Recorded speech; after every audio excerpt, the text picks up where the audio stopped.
mpanaraka an'ity serasera telo minitra ity indray zany amin'ity arivarivo ity tsy maintsy resaka politika kely momba ny zavatra nitranga omaly raiky amin'ny 20 aprily 2024 araky ny efa entsika moa zany dia nisy korotana kely tany lehibiany nefa satria nahafatesana olona farafakely ny ray ny zavatra tianao lazaina angambany dia hoe ahoana tsara ny fizotra n'iny zavatra iny ny zavatra iny zany tsy tokony raisina hoe tamin'iny fotoana iny vao nipoitra satria iny zavatra iny dia vokatry ny fitohitohizana trangan-javatra maromaro nanomboka tamin'ny fahalanian'ny lalam-pifidianana vaovao izay nataon'ny député tsarotsika tamin'ireny zany fa betsaka ireo ny ampangany député sasany hoe nividimbola dikan'izay nieritreritra zareo hoe sy ara-dalàna iny lalàna iny satria lalàna natao aniliana olona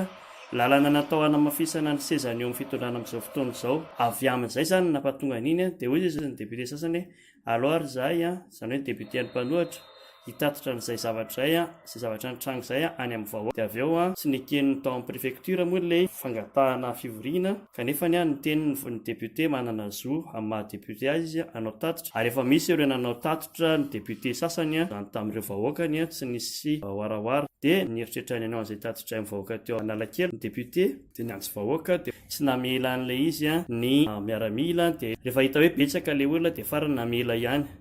dia reny fa nisy aktivitra sy momba mandatsatra masy ireny moa zany vao miverina ilay izy ny zavatra tianao resahana zany mantsy dia betsaka no miteny hoe fa inona indray ity korotana ity dia hoe isy koa ny fifampiresahana sy ny sisa zavatra tena tokony ataon'ny malagasy mihitsy zany fa mila apetraka tsara foana ilay contexte io hoe resaka lalam-pifidianana ny fitomboany ka raha ohatra zany ka isy ny fifanarahana dia miverina amin'izay zavatra ampiasiny tsy fifanarahana hoe alamina aloha ilay resaka lalam-pifidianana teo hoe inona zany no tokony ho mety inona no tsy tokony ho mety ary raha ohatra ka misy menimenina hoe efa maninona ny korotana indray ve tsy efa leo krizy ny malagasy maninona raha miandry fifidianana dia izay ihany le izy resaka lalam-pifidianana le izay nefa nandrasa malagasy hatramin'izay hoe mba izy fifidianana milamina dia aloha miandry fifidianana kanefa raha le fifidianana andrasanao indray hitanao fa efa tsy ilamina fa efa zara raha anarany fotsiny satria misy olona voailika misy olona tonga dia omena tombontsi manokana amin'ilay fifidianana mitovy amin'ny tsy misy fifidianana ihany zany ka rehefa samy tsy misy fifidianana ihany dia aleo tsy misy fifidianana teny izao ohatra zay zany le izy ho an'ireo zay mbola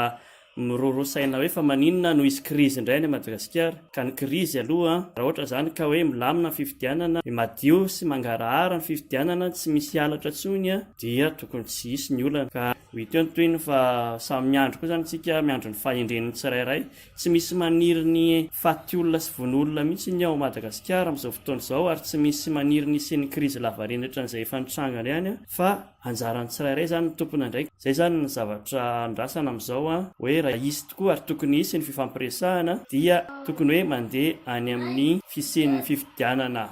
madio sy mangarahara ary azony rehetrarehetra ikena dia ohatran'izay fa dia mametraka velomontsika rehetra indray